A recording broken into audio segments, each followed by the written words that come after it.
박은지와 박은혜는 일란성 쌍둥이 자매로 같은 얼굴을 가지고 태어났지만 완전히 다른 삶을 살아왔습니다. 은혜는 태권도 국가대표 후보로 활약하며 체육계의 주목을 받았던 인물이었죠. 강인한 체력과 불굴의 승부욕으로 무장한 그녀는 어려서부터 남들보다 한 발 앞서 나가는 성격이었습니다. 초등학교 때부터 도장에서 하루 4시간씩 훈련하며 땀 흘렸고, 중학교 때는 전국대회에서 금메달을 따며 실력을 인정받았습니다. 고등학교 시절에는 국가대표 상비군에 선발되어 올림픽을 꿈꾸며 훈련에만 몰두했죠. 하지만 몇 년 전 어깨 부상으로 선수 생활을 접어야 했고, 지금은 도장 운영도 잠시 중단한 채 재활과 함께 새로운 인생을 고민하고 있는 상황이었습니다. 반면 은지는 조용하고 내성적인 성격으로 언제나 책상 앞에 앉아 공부하는 모범생이었습니다. 언니가 훈련장에서 땀 흘릴 때 동생은 도서관에서 묵묵히 자신만의 길을 걸어왔죠. 초등학교 때부터 반에서 1등을 놓친 적이 없었고, 중학교와 고등학교를 거치면서도 늘 상위권을 유지했습니다. 대학교에서는 경영학과를 전공하며 토익 990점을 받았고, 각종 자격증도 틈틈이 취득했습니다. 최근 대기업 취업에 성공해 첫 직장 생활을 시작했지만, 새로운 환경에 적응하느라 고군분투하고 있었습니다. 회사에서는 항상 조심스러웠고 실수할까봐 전전긍긍하는 나날이었습니다. 동료들과의 관계에서도 어색함을 느꼈고 회식이나 모임에서도 구석에 앉아 조용히 있는 편이었죠. 두 자매는 같은 집에 살고 있었지만 생활 패턴이 워낙 달라서 마주칠 기회가 많지 않았습니다. 은혜는 주로 오후에 활동하고 은지는 일찍 출근해서 늦게 퇴근하는 직장인의 삶을 살고 있거든요. 서로를 아끼는 마음은 있었지만 표현하는 방식도 다르고 대화할 시간도 부족했습니다. 은혜는 직설적이고 당당한 성격이었던 반면 은지는 모든 것을 속으로만 삼키는 스타일이었죠. 어머니는 항상 말씀하셨습니다. 은혜는 밖으로 표현을 다하고 은지는 안으로 사귀는구나. 둘 다 내 딸이지만 이렇게 다를 수가 있나. 어느 날 저녁 은혜가 재활 운동을 마치고 집에 들어오다가 은지의 방문이 열려 있는 것을 발견했습니다. 평소라면 그냥 지나쳤겠지만 바닥에 흩어진 종이들이 눈에 띄었습니다. 가까이 다가가 보니 찢어진 보고서, 용지들과 연필로 휘갈겨 쓴 메모들이 보였습니다. 왜 또 내가 이건 내일까지 아닌데 너무 힘들어라는 글씨들이 군데군데 보였죠. 심지어 구겨진 종이 안에는 그만두고 싶다는 문구도 적혀 있었습니다. 은혜는 이상하다는 생각이 들었습니다. 동생이 이렇게 감정을 드러내는 경우는 거의 없었거든요. 책상 위에는 회사 단체 채팅방을 캡처한 스크린샷들도 있었습니다. 내용을 자세히 보니 은지에 대한 언급들이 그리 좋지 않았습니다. 또 은지가 실수했네. 매번 확인해야 하는 게 일이야. 은지는 왜 이렇게 답답하지라는 식의 말들이었죠. 은혜의 얼굴이 점점 굳어졌습니다. 태권도 선수 시절 상대를 분석하던 날카로운 눈빛이 되살아났습니다. 동생에게 뭔가 심각한 일이 벌어지고 있다는 직감이 들었거든요. 그날 밤 11시쯤 은혜의 휴대폰으로 병원에서 전화가 왔습니다. 박은지 씨 보호자이신가요? 교통사고를 당해서 응급실에 실려오셨는데요. 놀란 은혜가 제가 쌍둥이 언니입니다. 지금 바로 갈게요. 라고 답하며 급히 병원으로 달려갔습니다. 병원에 도착해보니 동생은 의식을 잃은 채 침대에 누워 있었습니다. 의사의 설명에 따르면 무단횡단하던 차량에 치여 전치 6주의 진단을 받았다고 했습니다. 다행히 생명에는 지장이 없지만 타박상이 심하고 정신적 충격도 있을 것 같습니다라고 의사가 설명했습니다. 그런데 환자분 상태를 보니 피로와 스트레스가 극도로 누적된 상태였던 것 같습니다. 집중력이 떨어져서 사고가 난 것으로 보입니다. 의사의 말을 들으며 은혜는 동생의 방에서 봤던 흔적들이 떠올랐습니다. 차분하게 상황을 분석하던 은혜의 마음에 분노가 차오르기 시작했죠. 며칠 후 의식을 되찾은 은지가 첫 번째로 한 말은 회사. 회사가 너무 무서워였습니다. 그 순간 은혜는 자신이 유일하게 약하다고 느끼는 존재가 바로 이 동생이라는 것을 깨달았습니다. 태권도 링에서는 누구보다 강했던 은혜였지만 동생의 눈물 앞에서는 속수무책이었습니다. 은지야, 무슨 일 있었어? 나한테 말해봐. 은혜가 동생의 손을 잡고 다정하게 물었습니다. 은지는 눈물을 글썽이며 어렵게 입을 열었습니다. 언니, 나 정말 못하는 걸까? 회사에서 자꾸 실수한다고 하는데. 이서영이 맨날 내 뒤에서 험담하는 걸 들었어. 은지가 병원에 입원한 후 은혜는 동생의 노트북과 다이어리를 자세히 살펴보기 시작했습니다. 평소 사생활을 존중해주던 언니였지만 이번만큼은 달랐습니다. 동생에게 무슨 일이 있었는지 정확히 알아야겠다고 생각했거든요. 노트북을 열어보니 회사 메일함에는 끝없는 업무 지시들이 쌓여 있었습니다. 은지 씨, 이것도 오늘까지 부탁드려요. 급한 일이니까 먼저 처리해 주세요. 다른 사람들 바쁘니까 은지 씨가 맡아주시면 안 될까요? 라는 식의 메일들이 매일같이 들어와 있었습니다. 더 충격적인 건 야근 시간을 기록한 다이어리였습니다. 거의 매일 밤 10시가 넘어서 퇴근하고 있었던 거죠. 심지어 주말에도 출근한 기록이 여러 차례 보였습니다. 토요일 오전 9시 출근 마이너스 오후 6시 퇴근, 일요일 오후 2시 출근 마이너스 저녁 8시 퇴근이라는 기록들이 빼곡했습니다. 다이어리 곳곳에는 동생의 속마음이 적혀 있었습니다. 이서영이 또 자기 일을 미루고 있다. 회의에서는 친절하게 웃으면서 뒤에서는 왜 이러는 걸까? 최민호 차장님은 남자 동기들한테는 중요한 업무를 주시는데 나한테는 항상 자료 정리나 복사 같은 일만 시키신다. 강태준 부장님 앞에서는 아무 말도 못하겠어. 너무 무서워라는 내용들이었습니다. 은혜의 손이 점점 떨리기 시작했습니다. 특히 마지막 페이지에 적힌 내용을 보고는 주먹을 꽉 쥐었습니다. 매일 퇴근하면서 울었다. 버스에서, 지하철에서, 집에 와서도 울었다. 언니한테는 말할 수 없어. 언니는 강한데 나만 이렇게 약한 것 같아서. 은혜는 점점 화가 났습니다. 조용하고 착한 성격의 동생을 이용해서 힘든 일만 떠넘기고 심지어 뒤에서는 무시까지 하고 있었던 거죠. 특히 동생이 사고 당일 밤 11시에 보낸 마지막 업무 메일을 보고 나서는 주먹을 꽉 쥐었습니다. 그 시간까지 일하다가 집에 가던 중에 사고를 당한 거였거든요. 메일 내용은 이랬습니다. 강태준 부장님, 에코에너지 지역 맞춤 시범 사업안 최종본 보내드립니다. 주말 동안 현장 조사한 내용까지 반영했습니다. 월요일 회의 때 발표 준비 완료되었습니다. 마이너스 박은지 드림. 은혜는 그 순간 깨달았습니다. 동생이 얼마나 성실하고 뛰어난 직원인지, 그런데도 왜 제대로 인정받지 못하고 있는지를요.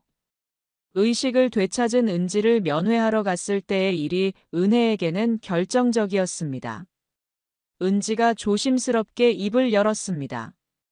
언니, 나 정말 못하는 걸까? 회사에서 자꾸 실수한다고 하는데. 목소리가 떨리고 있었습니다. 이서영이 맨날 내 뒤에서 험담하는 걸 들었어. 은지는 정말 답답해. 왜 이렇게 못하지라고 말하더라고. 최민호 차장님도 나만 보면 한숨 쉬시고. 은지의 고백을 들으며 은혜는 태권도 선수 시절의 승부욕이 되살아나는 걸 느꼈습니다. 링에서 상대방의 약점을 파악하고 전략을 세우던 그때의 감각이 돌아왔죠. 은지야, 너는 잘못한 게 없어. 그 사람들이 문제인 거야.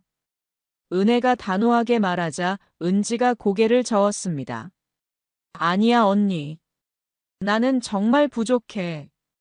다른 사람들은 척척 잘하는데 나만 느리고. 그게 아니야, 은지야.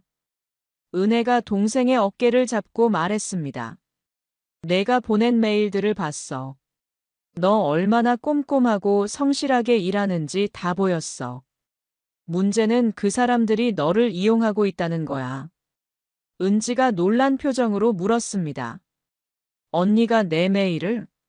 미안해, 은지야. 하지만 너한테 무슨 일이 있었는지 알아야겠더라고. 그래서 확인해 봤는데. 은혜가 말을 멈췄습니다. 어디서부터 설명해야 할지 막막했거든요. 이건 내가 싸워야 할 전장이야. 근데 이번엔 내가 나갈게. 은혜의 눈에는 결의가 가득했습니다. 동생을 괴롭힌 사람들에게 정당한 응징을 해주겠다는 의지였습니다. 은혜는 거울 앞에 서서 동생의 모습을 완벽하게 따라하기 시작했습니다. 운동선수 출신답게 신체 제어 능력이 뛰어난 은혜는 동생의 말투, 걸음걸이, 심지어 어깨를 살짝 움츠리는 습관까지 모방했습니다. 은지는 이렇게 걸어. 그리고 말할 때 목소리를 이렇게. 은혜가 혼자서 연습하며 중얼거렸습니다. 머리 스타일을 동생과 똑같이 만들고 화장도 동생이 평소 하던 방식대로 했습니다. 옷장에서 동생이 회사에 입고 다니던 정장을 꺼내 입어보니 완전히 박은지가 되어 있었습니다. 몇 년간 떨어져 지내면서 달라졌던 체형도 거의 비슷해져서 이제는 누가 봐도 구분하기 어려울 정도였죠. 은지가 병원에 입원해 있는 동안 은혜는 동생의 업무 기록들을 면밀히 분석하기 시작했습니다. 태권도에서 배운 전략적 사고를 바탕으로 체계적인 접근을 했죠. 단순히 감정적으로 대응하는 것이 아니라 완벽한 증거를 수집해야겠다고 생각했습니다. 먼저 노트북 속 이메일 기록들을 하나하나 정리하면서 패턴을 파악했습니다. 이서영은 동기로 입사했지만 자신의 업무를 은지에게 떠넘기는 일이 잦았습니다. 겉으로는 우리 친하잖아, 은지야라며 다정하게 굴었지만 실제로는 자신의 실수를 은지 탓으로 돌리거나 개인 심부름까지 시키고 있었죠. 이서영이 은지에게 보낸 메일들을 보면 패턴이 명확했습니다. 은지야, 오늘 약속이 있어서 먼저 가야 해. 이 보고서 마무리 좀 부탁해. 은지야, 내가 감기 걸린 것 같아. 내일 회의 자료 준비 좀 도와줄 수 있지? 은지야, 부장님이 급하게 달라고 하시는데 내가 더 잘할 것 같아서 부탁해. 최민호 차장의 경우는 더욱 교묘했습니다. 회의에서는 친절한 모습을 보이다가도 자신의 책임을 아래 직원들, 특히 은지에게 전가하는 패턴이 명확했습니다. 은지의 다이어리에는 차장님이 또 자기 실수를 내 탓으로 하셨다는 기록이 여러 차례 나왔습니다. 팀 회의에서 차장님이 은지가 확인했다고 했는데 왜 이런 실수가라고 하셨다. 하지만 나는 그 자료를 받아본 적도 없다. 뭔가 이상하다는 기록도 있었습니다. 가장 심각한 건 강태준 부장이었습니다. 성별에 따른 업무 배분의 차이가 극명했거든요. 남성 동기들에게는 중요한 기획 업무나 외부 미팅을 배정하는 반면 은지를 비롯한 여성 직원들에게는 자료 정리나 단순 업무만 주는 패턴이 반복되고 있었습니다. 은지의 다이어리에는 이런 내용도 있었습니다. 오늘 부장님이 신제품 기획회의에 참석할 팀원을 선정했다. 남자 동기 3명이 모두 선택되었고 여자는 아무도 없었다. 내가 손을 들고 참여하고 싶다고 했더니 은지 씨는 자료 정리가 더 중요해라고 하셨다. 은혜는 이 모든 증거들을 체계적으로 정리했습니다. 이메일 타임스탬프, 업무 배정 기록, 야근 시간 로그까지 모든 데이터를 수집했죠. 태권도에서 상대를 분석하던 습관이 도움이 되었습니다. 상대의 약점을 정확히 파악하고 그것을 공략할 최적의 타이밍을 기다리는 것이죠.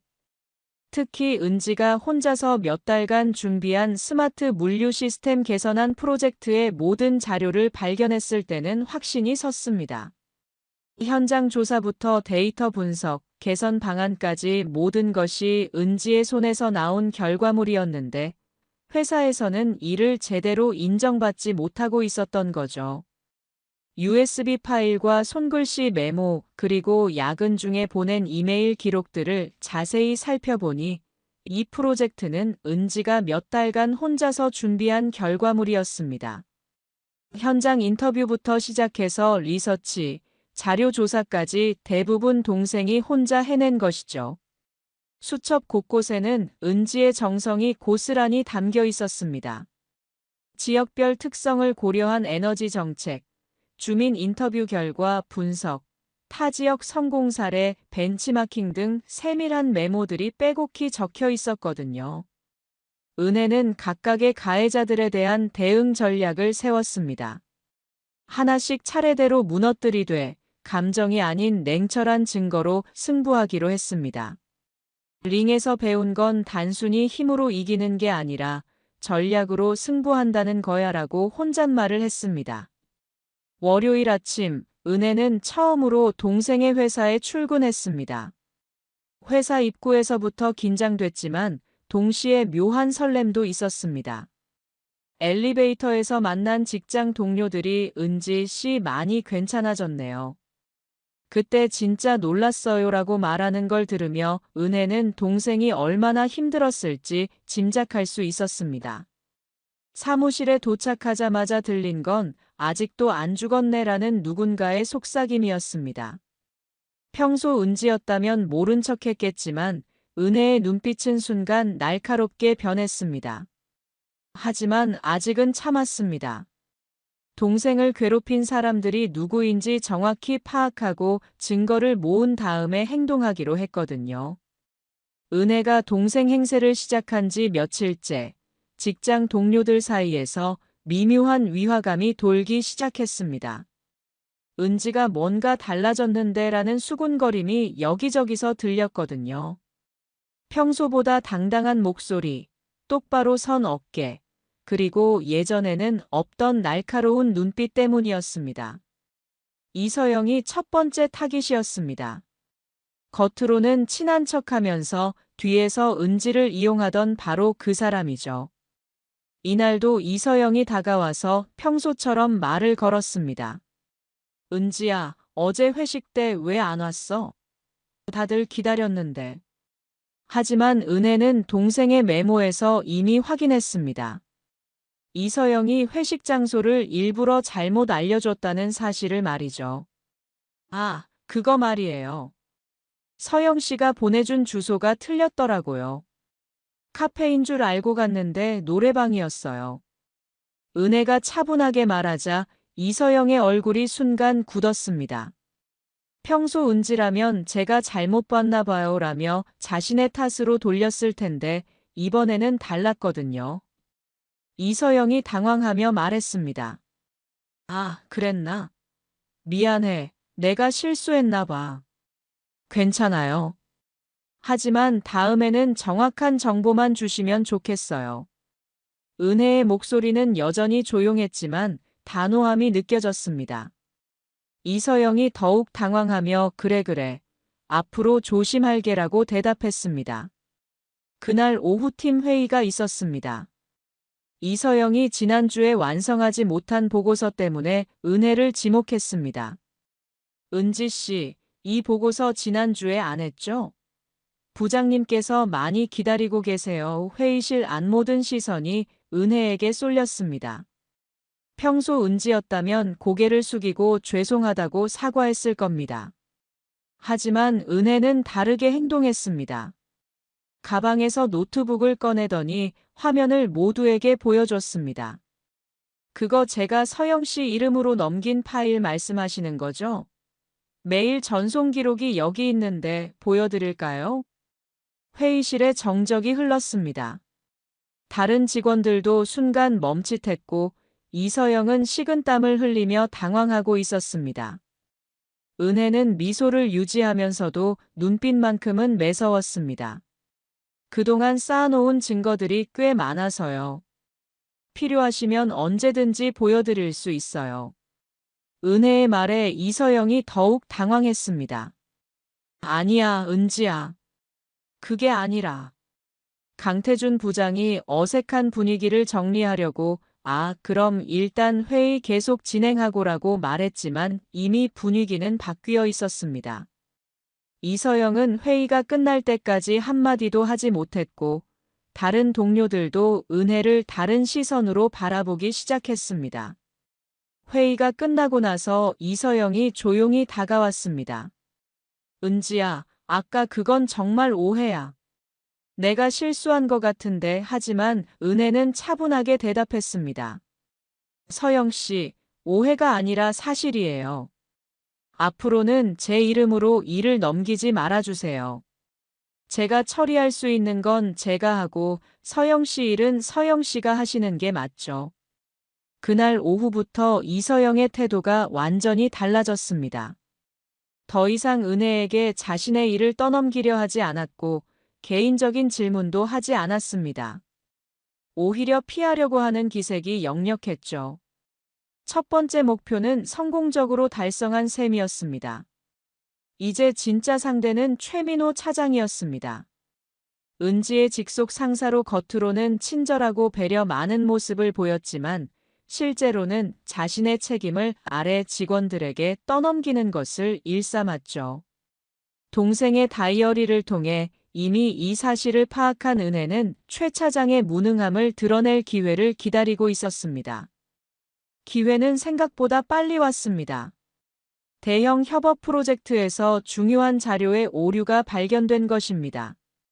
협력업체에서 제출해 주신 데이터에 문제가 있는 것 같습니다. 라고 연락이 온 거죠. 이런 상황에서 최민호 차장은 언제나 그랬듯이 은지를 불러서 책임을 묻기 시작했습니다. 은지 씨, 이 자료 검토는 제대로 한 거 맞나요? 협력업체에서 항해 전화가 왔어요. 차장의 목소리에는 짜증이 섞여 있었습니다. 평소라면 은지가 죄송합니다. 다시 확인해 보겠습니다. 라고 답했을 겁니다. 하지만 은혜는 이미 준비가 되어 있었습니다. 동생의 이메일함에서 발견한 결정적인 증거가 있었거든요. 차장님, 그 자료는 제가 담당한 게 아닙니다. 메일을 확인해 보시면 알 수 있을 거예요. 은혜의 목소리는 평소 은지와 똑같이 조용했지만 확신에 차 있었습니다. 최민호 차장이 당황하며 무슨 소리예요? 은지 씨가 마지막에 검토했잖아 라고 말하자 은혜는 노트북을 열어서 메일 기록을 보여줬습니다. 여기 보시면 차장님께서 회의 중에 저한테 넘겨주신 시간이 오후 4이고 협력업체에 발송된 시간은 오후 2시입니다. 제가 받기도 전에 이미 나간 자료조 순간 차장의 얼굴이 새하얗게 변했습니다. 주변에 있던 다른 팀원들도 상황을 지켜보고 있었거든요. 더욱 치명적인 건 마침 지나가던 부장님께서 이 대화를 듣게 된 것이었습니다. 정 차장, 무슨 일이야? 부장님이 다가오시자 최민호 차장은 더욱 당황했습니다. 그게 자료에 오류가 있어서 라며 말을 더듬었죠. 부장님이 직접 메일 기록을 확인해 보더니 표정이 굳어졌습니다. 정 차장, 이거 자네가 검토 안 하고 보낸 거 아니야? 시간을 보니까 회의 중에 급하게 보낸 것 같은데. 부장님의 날카로운 지적에 최민호 차장은 할 말을 잃었습니다. 결국 제가 확인이 부족했습니다. 라고 인정할 수밖에 없었죠. 은혜는 그 상황을 지켜보면서 조용히 말했습니다. 앞으로는 업무 분담을 명확히 해주시면 좋겠어요. 저도 제 일이 아닌 걸로 오해받고 싶지 않거든요. 이 말에 부장님이 고개를 끄덕였습니다. 맞는 말이네. 정 차장, 업무 프로세스 다시 정리해서 올려 그날 이후 최민호 차장의 태도가 완전히 달라졌습니다. 더 이상 은혜에게 자신의 실수를 떠넘기려 하지 않았죠. 다른 팀원들 사이에서도 은지가 정말 달라졌네. 원래 이렇게 당당했나? 라는 얘기들이 돌기 시작했습니다. 하지만 은혜의 진짜 목표는 따로 있었습니다. 바로 강태준 부장이었죠. 동생의 노트에서 발견한 내용 중 가장 충격적인 건 바로 강태준 부장의 성차별적인 업무 분배였습니다. 남자 동기들에게는 중요한 프로젝트를 맡기면서 여자 직원들에게는 단순 업무만 시키는 패턴이 명확했거든요. 이번에 동생이 맡게 된 프로젝트가 강태준 부장의 손에 그냥 넘어갈 상황이었습니다. 은혜는 지난 3개월간의 업무 분장표, 야근 통계, 파일 송신량, 심지어 회의 참석 현황까지 모든 데이터를 엑셀로 정리했습니다. 숫자는 거짓말을 하지 않는다는 걸 잘 알고 있었거든요. 특히 은지가 혼자서 완성한 스마트 물류 시스템 개선안이 핵심 카드였습니다. 어느 날 팀 회의에서 강태준 부장이 발표를 시작했습니다. 다음 달 본사 발표 프로젝트는 유기훈 대리의 안으로 진행합니다. 임원진에서도 좋은 반응을 보였어요. 은혜는 가만히 앉아서 들었지만 속으로는 확신하고 있었습니다. 역시 은지가 혼자 만든 것을 유기훈 대리가 가로채서 자기 공으로 돌리려 한다는 것을요. 유기훈 대리가 프레젠테이션을 진행하는 동안 은혜는 조용히 증거를 정리하기 시작했습니다. 매일 원본 발신 기록, 작성 시간대 로그, 초안 비교본, 그리고 동생이 직접 찍은 리서치 사진들까지 모든 걸 준비했습니다. 특히 결정적인 증거는 은지가 사고 당일 밤 11시에 보낸 마지막 메일이었습니다. 바로 이 프로젝트의 최종본을 완성해서 보낸 메일이었거든요. 회의가 끝나고 나서 은혜는 강태준 부장을 직접 찾아갔습니다. 부장님, 잠깐 말씀드릴 게 있는데요.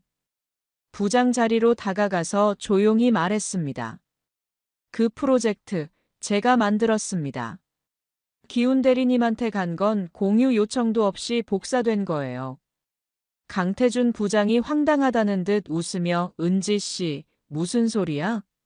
기훈 대리가 몇 달 전부터 준비한 건데라고 말했지만 은혜는 말없이 가방에서 서류 뭉치를 꺼냈습니다.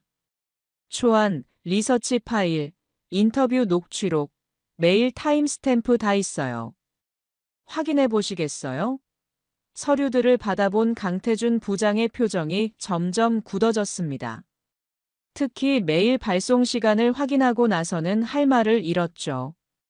은지가 보낸 최종본 메일이 유기훈 대리가 발표한 내용과 거의 일치했거든요. 심지어 현장 사진들까지 동일했습니다. 이럴 수가 있나?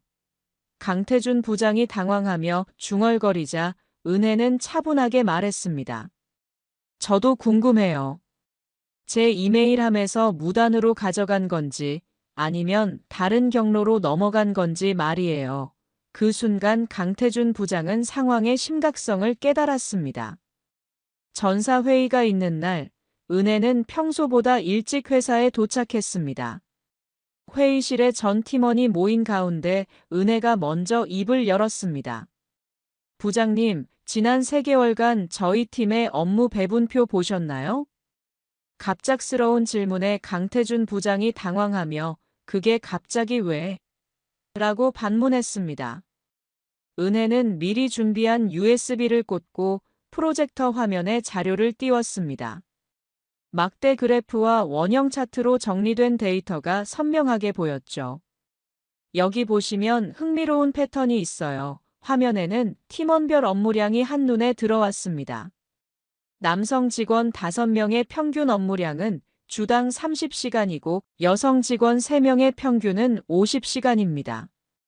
특히 저는 60시간을 넘어가네요. 회의실 안 공기가 무거워지기 시작했습니다.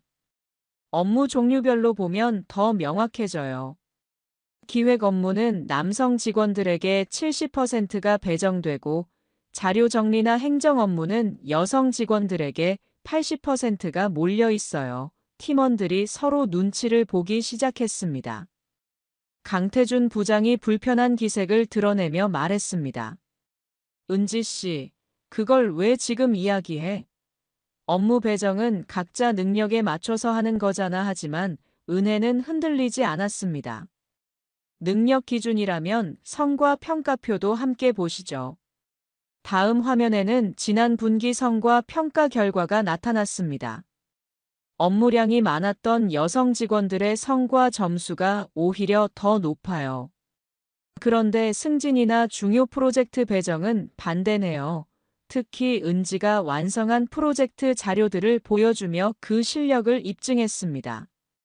이건 효율이 아니라 습관이에요. 편한 사람한테 밀어놓고 결과물은 다른 이름으로 올라가는 구조죠. 은혜의 말에 다른 팀원들도 하나씩 고개를 끄덕이며 동조하기 시작했습니다. 본부장이 회의 후 조용히 말했습니다. 이건 감사를 돌려야겠네요. 강태준 부장은 아예 회사에 나타나지 않고 있었습니다. 데이터로 자신의 성차별적 업무 배분이 명확히 드러난 후 사실상 회사에서 퇴출된 상황이었거든요. 오후에 팀장이 직접 은혜를 찾아왔습니다. 은혜 씨죠? 솔직히 고맙습니다. 누구도 말 못했던 걸 대신 해줘서요. 팀장의 표정에는 미안함과 고마움이 동시에 담겨 있었습니다. 사실 알고 있었어요. 업무 배분이 공정하지 않다는 걸. 하지만 큰 문제 없이 돌아가니까 그냥 넘어갔던 거죠. 이번 일로 많이 반성했습니다. 조용한 직원일수록 더 세심하게 챙겨야 하는데 오히려 더 많은 일을 떠넘겼네요. 팀장의 진심 어린 사과를 들으며 은혜는 동생이 보지 못했던 인정과 존중을 대신 받고 있다는 생각이 들었습니다. 그날 저녁 본부장실에서도 연락이 왔습니다. 은혜 씨, 잠깐 올라와 보시겠어요? 본부장은 은혜에게 앉으라고 하더니 조용히 말을 시작했습니다. 이번 일로 우리 조직의 문제점이 많이 드러났어요. 사실 인사팀에서도 비슷한 지적을 받은 적이 있었거든요. 피해자 보호 신고센터를 새로 만들기로 했습니다. 그리고 업무 배분도 더 투명하게 관리할 예정이에요. 물론 은혜 씨가 대신 출근한 것에 대한 절차상 문제는 있지만 사장님께서 많은 것을 바꾸게 한 은혜 씨를 만나고 싶어 하십니다. 아마 은지 씨가 복귀하면 더 좋은 환경에서 일할 수 있을 거예요. 업무량 관리 시스템도 도입하고 성평등 교육도 의무화할 예정입니다. 사무실을 나서면서 은혜는 동생의 자리를 바라봤습니다. 며칠 후면 진짜 주인이 돌아올 그 자리를요. 이제는 누구도 은지를 무시하거나 괴롭히지 못할 거라는 확신이 들었습니다. 증거와 침착함으로 정의를 실현했으니까요. 집으로 돌아가는 길 은혜의 휴대폰으로 병원에서 연락이 왔습니다. 언니, 나 다음 주면 퇴원 가능할 것 같아. 의사 선생님이 회복이 빠르다고 하셔. 그래? 정말 다행이다. 이제 진짜 내가 돌아갈 차례야. 회사가 많이 달라졌어. 은혜의 목소리에는 뿌듯함이 담겨 있었습니다. 며칠 후 사내 게시판에 한 편의 글이 올라왔습니다. 제목은 동생을 대신해 제가 나섰습니다 였습니다. 평소 공지사항이나 업무 관련 글만 올라오던 게시판에 개인적인 글이 올라온 것도 이례적이었지만 내용을 본 직원들은 더 큰 충격에 빠졌습니다. 저는 박은지의 쌍둥이 언니 박은혜입니다. 지난 몇 주간 동생을 대신해서 이 회사에 다녔습니다. 은지는 현재 병원에 입원 중이고 전치 6주 진단을 받았습니다. 사고의 원인은 과도한 업무 스트레스로 인한 집중력 저하로 야간 근무를 마치고 퇴근하던 중 교통사고를 당했습니다. 글은 담담하면서도 강력한 메시지를 담고 있었습니다. 그동안 은지는 조용히 묵묵히 일을 했습니다. 하지만 침묵이 항상 미덕은 아니라는 걸 깨달았습니다. 침묵하는 선함만으로는 때로 정의가 되지 못합니다. 때로는 목소리를 내야 하고 때로는 누군가 대신 나서야 합니다. 그래야만 세상이 바뀝니다. 이번 일을 통해 우리 모두가 배운 것이 있습니다. 진정한 용기는 강한 사람만의 것이 아니라는 것. 조용한 사람의 침묵 뒤에는 엄청난 실력과 노력이 숨어 있을 수 있다는 것. 그리고 올바른 방법으로 싸우면 반드시 정의가 승리한다는 것 말입니다. 사무실 곳곳에서 웅성거림이 시작됐습니다. 그럼 그 며칠 동안 봤던 은지는 언니였다고. 완전히 속았네. 어떻게 이렇게까지 똑같을 수가 있지? 라는 말들이 여기저기서 들렸습니다. 최민호 차장은 자리에 멍하니 앉아서 컴퓨터 화면만 바라보고 있었고, 이서영은 얼굴을 붉히며 급하게 화장실로 향했습니다. 유기훈 대리는 프로젝트를 빼앗긴 충격보다도 자신이 신입 직원의 언니에게 완전히 당했다는 사실에 더 큰 충격을 받은 듯 했습니다. 조직적인 변화가 시작되었습니다. 직장 내 괴롭힘 신고센터가 설치되고 성평등 업무 환경을 위한 새로운 시스템이 도입되었습니다. 가해자들은 각각 적절한 징계를 받았고 업무 배분도 투명하게 관리되기 시작했습니다. 이서영은 한 개월 정직 처분을 받았고 최민호 차장은 다른 부서로 이동 조치되었습니다. 강태준 부장은 사실상 퇴직 압박을 받아 회사를 떠났습니다. 무엇보다 중요한 건 시스템 자체가 바뀌었다는 것이었습니다. 한 달 후 은지가 깁스를 풀고 회사에 복귀하는 날이 왔습니다. 병원에서 나온 지 일주일 정도 집에서 쉬면서 몸과 마음을 추스른 후였죠. 회사 복도에는 직장 내 괴롭힘 신고센터 운영 안내라는 포스터가 새로 붙어 있었습니다. 은지가 사무실 문을 열고 들어서자 분위기가 조용해졌습니다. 모든 시선이 그녀에게 쏠렸지만 예전과는 완전히 다른 종류의 시선이었습니다. 비웃음이나 무시가 아닌 존중과 호기심이 담긴 눈빛들이었죠. 은지 씨, 몸은 괜찮아요? 동료들이 조심스럽게 안부를 물었습니다. 예전처럼 형식적인 인사가 아니라 진심 어린 걱정이 담긴 목소리였습니다. 네, 많이 좋아졌어요. 걱정해 주셔서 고마워요. 은지는 담담하게 답했습니다. 목소리에는 예전에 없던 자신감이 배어 있었습니다. 이서영이 조용히 다가왔습니다. 얼굴에는 미안함과 부끄러움이 가득했죠. 은지야, 그때 언니가 정말 멋있었어. 그리고 미안해. 내가 너한테 너무 심했던 것 같아. 진심이 담긴 사과였습니다. 은지는 괜찮아요, 서영 씨. 이제 우리 서로 도우면서 일해요라고 답하며 미소를 보였습니다. 새로 부임한 김성민 과장이 팀 회의를 소집했습니다. 앞으로는 업무 배분을 투명하게 관리하고 매주 업무량을 점검할 예정입니다. 그리고 누구든지 부당한 대우를 받으면 언제든지 말씀해 주세요. 조용한 직원일수록 더 세심하게 챙기겠습니다. 회의 분위기도 예전과는 달랐습니다. 모든 팀원의 의견을 골고루 듣고 실제로 반영하려고 노력하는 모습이 보였거든요. 회의 중간에 은지가 처음으로 손을 들고 말했습니다. 그 안건에 대해서 저도 의견이 있어요. 몇 주 전에 생각해 둔 게 있었거든요. 예전 같았으면 상상도 할 수 없는 일이었습니다. 모든 시선이 은지에게 쏠렸지만 이제는 그 시선들이 무겁지 않았습니다. 비웃음 대신 존중이, 무시 대신 기대가 담겨 있었으니까요. 지역별 특성을 고려한 맞춤형 정책이 필요하다고 생각해요. 제가 예전에 조사했던 자료를 바탕으로 보완안을 만들어 보겠습니다. 은지의 목소리에는 자신감이 배어 있었습니다. 언니가 대신 싸워준 덕분에 얻은 자신감이 아니라 스스로 깨달은 자신의 가치에서 나오는 확신이었죠. 퇴근길에 쌍둥이 자매가 함께 걸었습니다. 오랜만에 나란히 걸으며 대화를 나눴습니다. 언니, 정말 고마워. 그때 언니가 아니었으면 어떻게 됐을까? 은지의 목소리에는 감사함이 가득했습니다. 고마워할 거 없어. 우리 자매잖아. 은혜가 웃으며 답했습니다. 하지만 이제는 내가 할 차례야. 나도 배웠거든. 때로는 혼자 견디는 것보다 함께 맞서는 것이 더 용기 있는 일이라는 걸 말이야. 은지가 고개를 끄덕였습니다. 응. 이제 알겠어.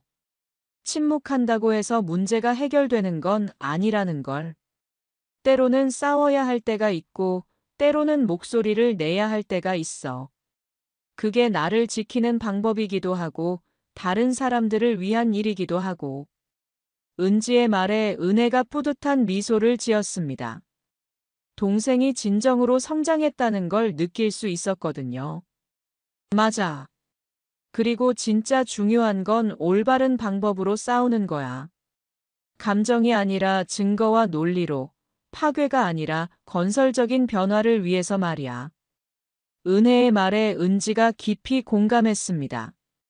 두 자매는 계속 걸으면서 이야기를 나눴습니다. 언니, 그런데 정말 신기해. 우리가 이렇게 다른 길을 걸어왔는데도 서로를 이해할 수 있다는 게.